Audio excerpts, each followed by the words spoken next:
Hey everybody, Ed here with the Digital Digest, and today I wanted to share a quick unboxing and first look at the Dell XPS 15. This is the late 2013 edition of this laptop. It launched right around there in terms of with the internal specifications that I'll be sharing with all of you today. This is still the highest end build available for the XPS 15, which really does vary quite widely in terms of customization. So the price point reflects that as well. The model we're looking at here today has a long model number that I'll be posting in the description, and it retails for roughly $2,300 US. And no softness in price, at least not a lot, I should say. Of course, coupons are always available for Dell. With that said, let me go ahead and flip this over so you can actually see the specifications of the unit I'm unboxing today. You can see again, this is, as I mentioned, the XPS 15. We've got that silver aluminum finish, a 15.6-inch Quad HD Plus multi-touch display with a built-in webcam. For those of you wondering, that Quad HD display is the same resolution you'll find on a number of different laptops these days, and it's literally 3200 by 1800. This is, again, a 15.6-inch display, so for its footprint and weight class, this is, at least as far as displays go, one of the best on the market, if not the best in its class, and that includes the MacBook Pro. In terms of what's under the hood, Dell has made sure to bring the XPS brand in full force. You can see we've got that 4th gen Intel Core i7 4702HQ. This is a legitimate processor with 6 megs of cache. This is not some low voltage or ultrabook hardware. So you don't get yourself quite to desktop capability, but as close as you're going to, while still maintaining something that is much thinner, lighter, has better battery life than anything you could have been working with in years past. Specifically, of course, also an XPS 15.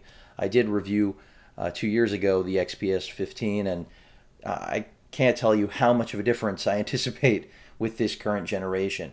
16 gigs of RAM already on board, 512 gig SSD out of the box, and then in terms of dedicated graphics, we've got the NVIDIA GeForce GT 750M. 2 gigs of dedicated RAM for that card, so you're not relying on Intel's integrated graphics solution.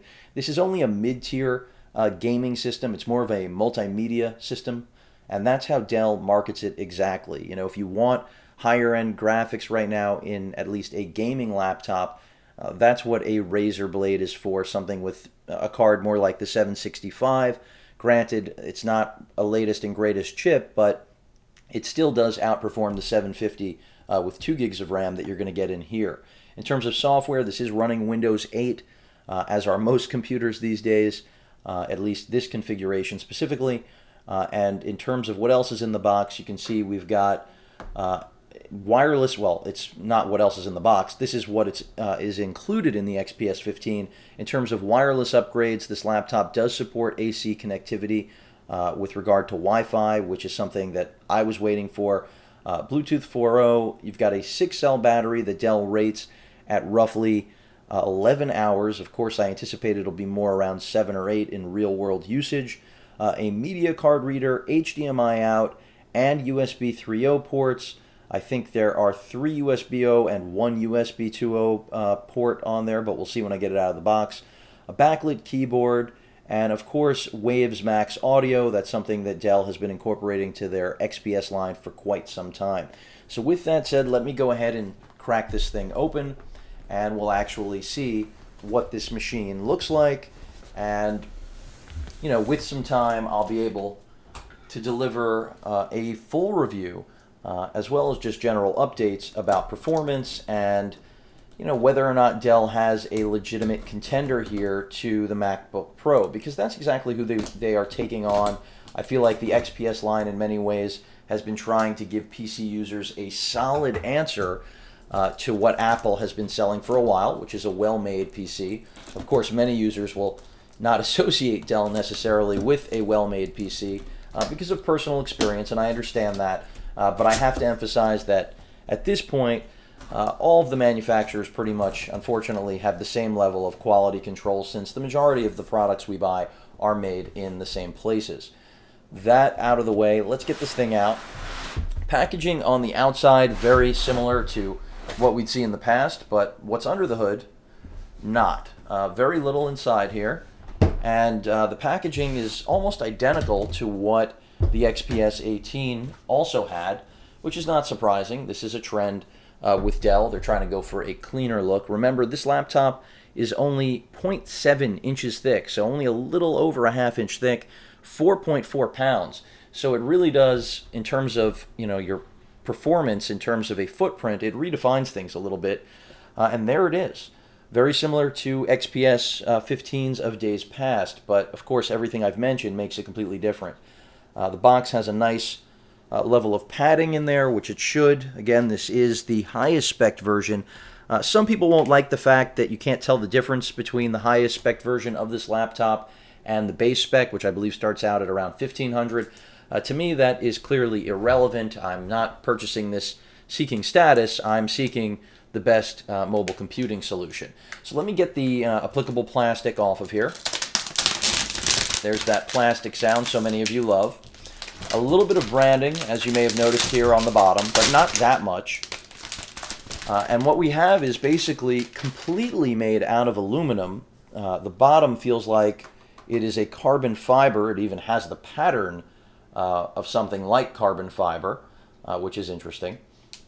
And quite a bit of ventilation, which you anticipate for a laptop like this because it is going to have its hands full when it comes to cooling this entire package off.